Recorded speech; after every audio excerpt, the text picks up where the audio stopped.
Coming up today, we'll hear the story of one teacher's miraculous recovery from a brain injury. We'll see a kid bounce off the walls, literally. And we'll meet the students at the top of the senior class. All this and more starting right now on NTV.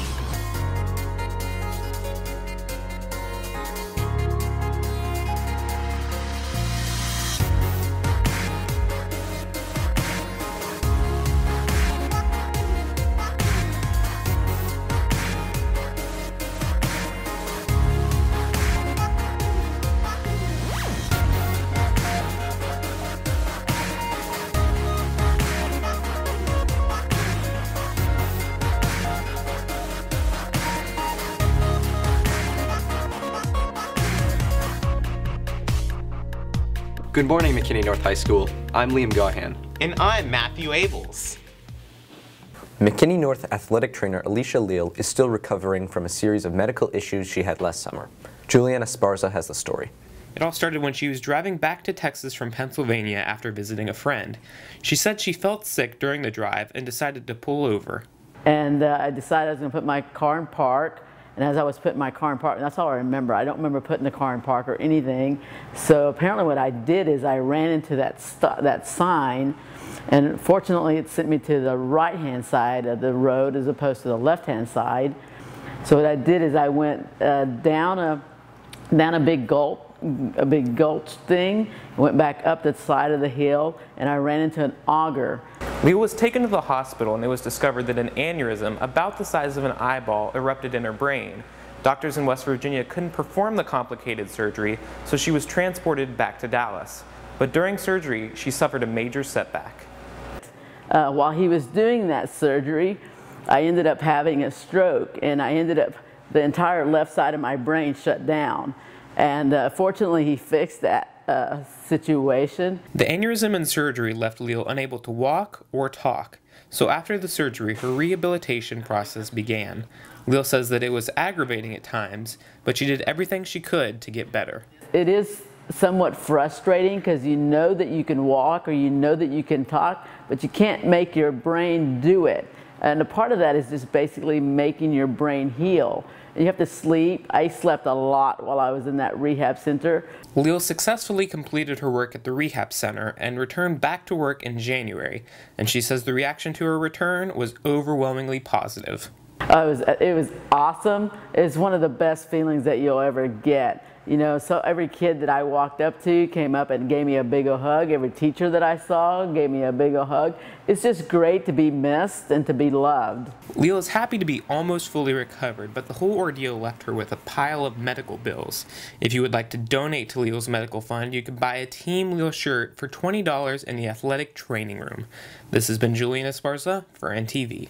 Getting to the top of the class is obviously not an easy task. What makes it even harder is when you're competing with a friend for the top spot. Maddie Perry has more. Seniors Hannah Story and Nick Blaskovich will soon be named valedictorian and salutatorian. Both Hannah and Nick have accomplished something worth bragging about, yet they still remain humble in this race for the top spot. I mean, I've worked hard for it for a while, so I mean, it's something that looks good in colleges and stuff like that, so it'd be a great accomplishment.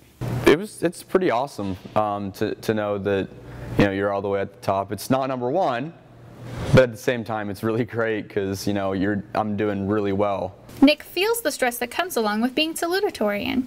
The teachers expect a lot out of you, and so coming into the class, you know that you have high expectations on your shoulders, and it takes a lot to live up to them.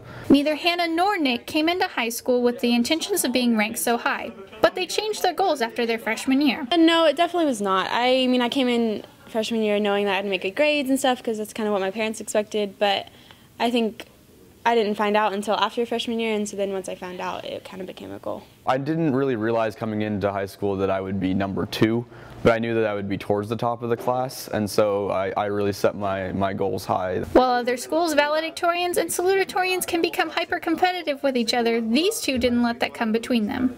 I mean, it's super friendly competition. I've known Nick for years. We've gone to school together forever, so I think it's good. We both like to win and like to succeed, I guess, but I think we both want each other to do well too.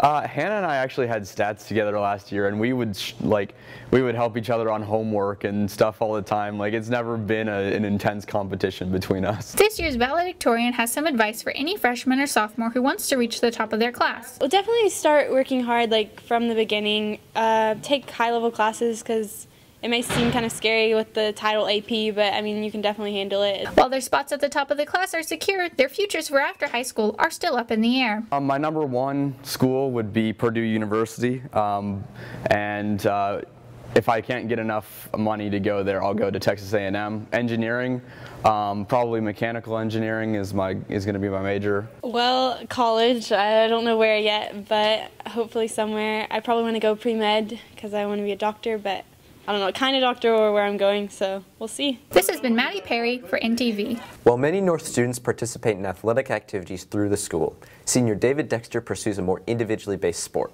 parkour. Parkour is getting from point A to point B in the fastest way possible. That's no flips, no tricks, just jumping over stuff, sliding under stuff, going around things. Although parkour is not always considered a sport, David says that he faces many of the same challenges as other athletes.